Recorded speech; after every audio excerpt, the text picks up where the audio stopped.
স্থানীয় সরকার নির্বাচনে শিক্ষকদের অংশগ্রহণ থেকে বিরত রাখতে সরকারকে আইন করার অনুরোধ জানিয়েছেন শিক্ষামন্ত্রী ডক্টর আ.ন.ম এহসানুল হক মিলন।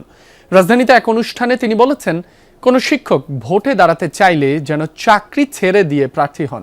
এ সময় শিক্ষা উপদেষ্টা এবং প্রাথমিক ও গণশিক্ষা প্রতিমন্ত্রী শিক্ষা নিয়ে সরকারের লক্ষ্য ও উদ্যোগের কথা তুলে ধরেন।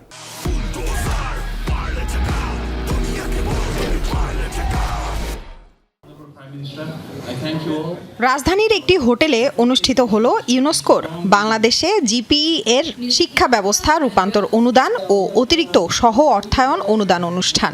এতে অতিথি হিসেবে উপস্থিত ছিলেন শিক্ষামন্ত্রী ডক্টর আ.ন.ম এহসানুল হক মিলন।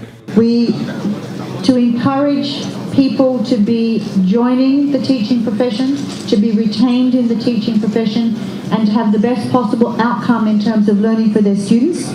অনুষ্ঠানে দেয়া বক্তব্যে স্থানীয় সরকার নির্বাচনে শিক্ষকদের অংশগ্রহণের ব্যাপারে কথা বলেন শিক্ষামন্ত্রী। বলেন, কেউ নির্বাচনে অংশ নিতে চাইলে যেন চাকরি ছেড়ে দিয়ে প্রার্থী হন।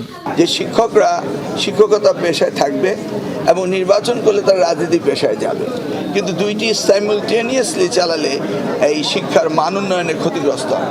সেজন্যই আমার ভাবনা থেকে বললাম যে সরকার একটা ডিরেগুলেশন করা উচিত।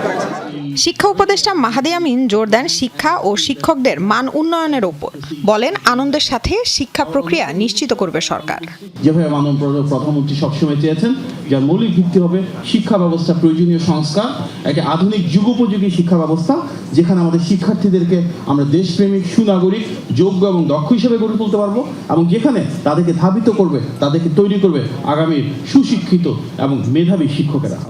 একই অনুষ্ঠানে উপস্থিত ছিলেন প্রাথমিক ও গণশিক্ষা প্রতিমন্ত্রী ববি হাজ্জাজ। তিনি বলেন, শিক্ষা নিয়ে প্রধানমন্ত্রী তারেক রহমানের ভিশন বাস্তবায়ন করছেন তারা। বাংলাদেশের ইতিহাসের সবচেয়ে বৃহত্তর বাজেট অ্যালোকেশন এবার শিক্ষা খাতে গেছে। এটা গেছে এবং মাননীয় প্রধানমন্ত্রী পরিষ্কার করেছেন এটা আরো বৃদ্ধি পাবে। লামিয়া তিথি, যমুনা নিউজ, ঢাকা।